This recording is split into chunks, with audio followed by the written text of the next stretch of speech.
we're circulating the same players over and over again that we're talking about, the same 10. AZ Fudd, Caitlin Clark. What about Enrique? What about Kelsey Mitchell? We don't talk about these players enough. I saw that when Caitlin got hurt, nobody wanted to go to the game anymore. It was like, oh, Caitlin's not playing. I'm not interested in watching. That was Angel McCoughtry, former All-Star, two-time Olympic gold medalist, and now a podcaster over at Just Women's Sports. And what she just told you on national radio is that when Caitlin Clark got hurt and the Indiana Fever fans stopped showing up, those fans were wrong to stop showing up. Let me tell you something. There's one problem with Angel McCoughtry's lecture. When Clark went down last season, WNBA ratings collapsed by more than 50%. The fans already voted. They voted with their wallets, they voted with their remotes, and they voted with their feet. Angel McCoughtry just doesn't like the answer. We're not playing. Will anybody come watch the WNBA? No. I like some people like, oh my God, bro. These 10 that we rotate in the media and the brands, we're not playing. Will anybody come watch the WNBA? Yes, the answer is yes. The answer is yes. It's possible to say both of these things. I do think Caitlin Clark and the boom of the attention that was around her coming out of college brought a ton of new fans to the W. And for that, that deserves a lot of credit. But I think a lot of those fans were converted. They got here and they became Indiana Fever fans because that team was really special. And there it is again. McCoughtry says fans should just be interested in the other players on the Fever. The Aaliyah Bostons, the Kelsey Mitchells. And look, those are good players. Nobody is disrespecting them. But Angel McCoughtry, with all due respect to your career, you do not get to tell American sports fans what they're allowed to be interested in. You don't get to scold the audience for showing up to see the player who put 15 million eyeballs on this league. That's not how any of this works. Not in the NBA, not in the NFL, not in any sport ever invented. So what? Yep, I don't want to go no more. So? But you have all these other players on Indiana that are interesting to watch. If these 10 that we... Interesting to watch to you. To you. The people have clearly... That's interesting to watch to you. The people... Shout out to the beloved Loaded Lux. I don't know if y'all follow. When it comes to what's legendary, well, we just gotta let fans decide. That is a Loaded Lux quote. You can't tell the people what they should be. Make no mistake, the people decide. The people always decide. The people decided that the Indiana Fever became must-see television the day Caitlin Clark walked in the door. And the people decided that when Clark went down with that groin injury back in 2025, they were going to wait for her to come back before they spent another dollar on that franchise. That's not hate. That's not disrespect. That's the free market telling Angel McCoughtry exactly what the product is. And the product is Caitlin Clark. It's clearly you're not paying attention and you're not watching what the hell is going on. The Indiana Fever have been getting blasted. Stephanie White has been getting blasted. These are Caitlin Clark fans that are supporting the Indiana Fever while Caitlin Clark is on the team. If you take Caitlin Clark off this team, they'll be back playing in front of 6,000 people. Now here is where it gets ugly for the McCoughtry argument. The Indiana Fever ticket sales are down 3,000 seats per game, with Clark on the active roster. 3,000. And that's with her playing. You want to know what the number looks like when she's not playing? You already saw it last summer. 9,000 empty seats in arenas that were sold out the week before. That is not an opinion. That is not a vibe. That is a fact in black and white on the box office report. And what comes next is the moment that broke this whole thing wide open. Booming. The ratings dropped by 50% when she was hurt. Hello. Doesn't that say enough?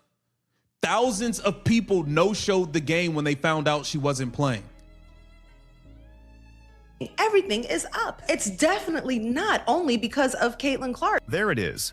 The number Angel McCoughtry doesn't want you to hear. A 50% ratings collapse. The moment Caitlin Clark hit that bench, half of America turned the channel. Half. Not 10%, not 20, half. Let that sink in. The single biggest one-player ratings drop in the history of women's professional sports in this country. And Angel McCoughtry is sitting on her podcast telling you the fans are the problem. Telling you the fans are shallow. Telling you the fans need a lecture on what to spend their money on. I'll say it one more time. The ratings did not drop by 10%.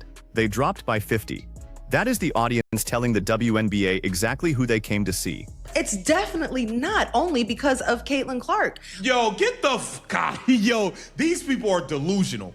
These people are delusional. They are haters. It's disgusting. Like, there's so much more going on in the W. Women's basketball, in my opinion, is much bigger than any one or two players. While I do think that they've been important to, like, light the fire, and they're a huge part of continuing the success, I think women's basketball stands on its own. I think you are fucking delusional. And listen to what Roscoe just said sitting right next to her. It's definitely not only because of Caitlin Clark. It's definitely not only because of Caitlin Clark. That right there is the denial speaking.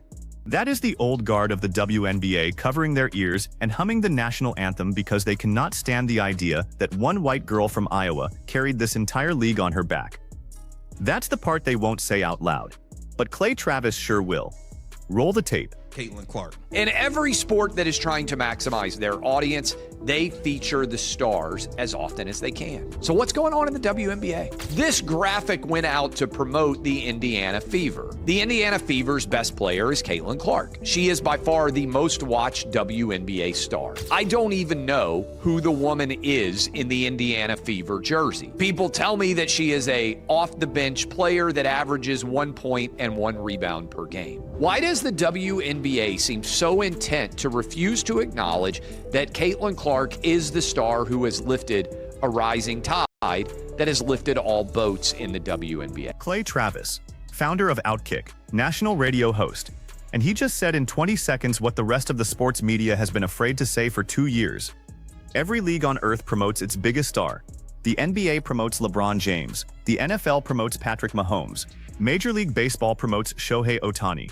And the WNBA, the only league that is genuinely growing right now, promotes a bench player who averages 1 point and 1 rebound per game over the woman who set 15 network television records before her 23rd birthday. That is not strategy. That is sabotage. And the only people who don't see it are the people who don't want to see it.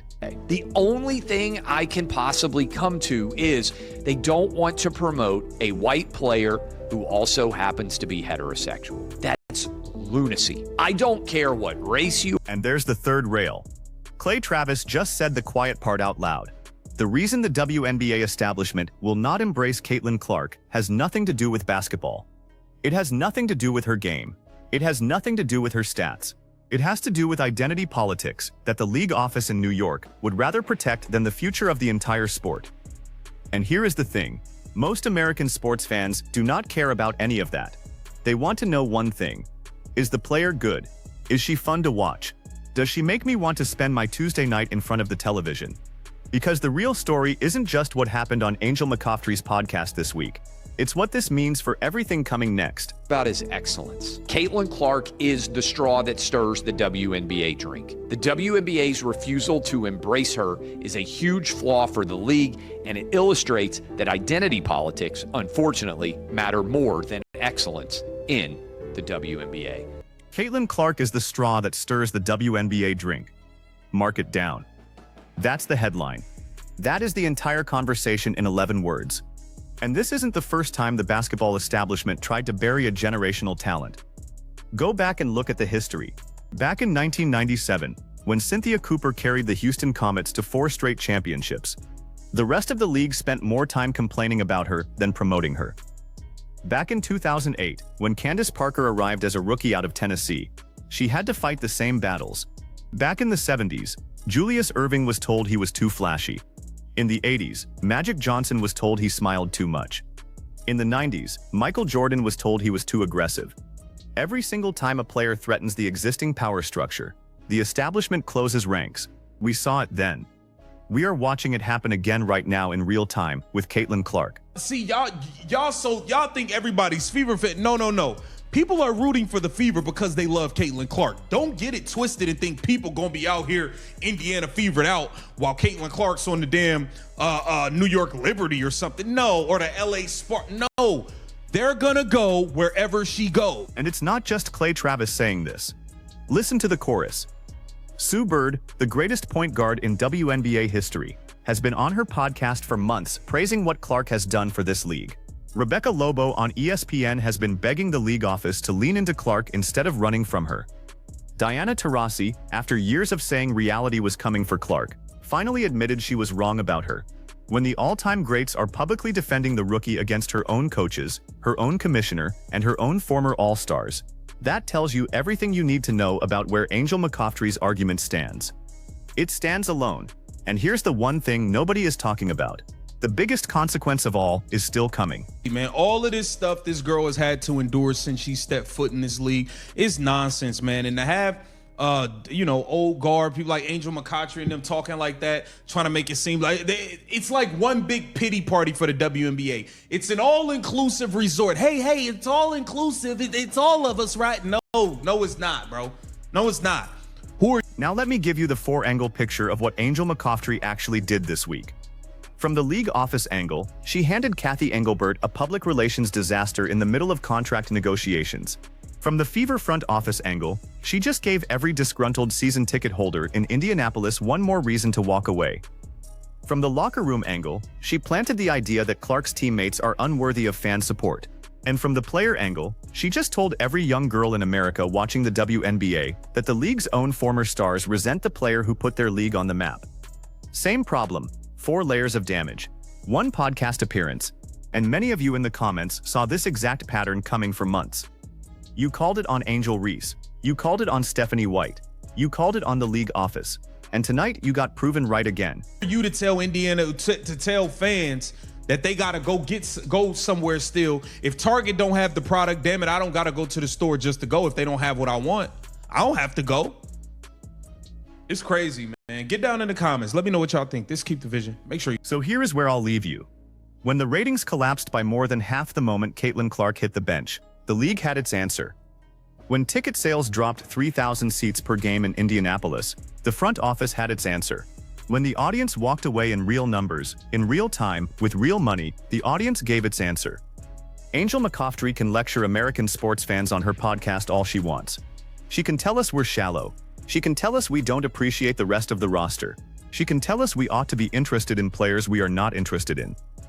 But here is the truth. The fans already settled this argument with the only vote that matters. They turned the channel, they stayed home. And the day Caitlin Clark walked back onto the floor, every single one of them came right back. Now I want to hear from you. Drop it in the comments. Is Angel McCoughtry out of line, or does she have a point? Smash that like button, hit subscribe, ring the bell. We'll see you on the next one.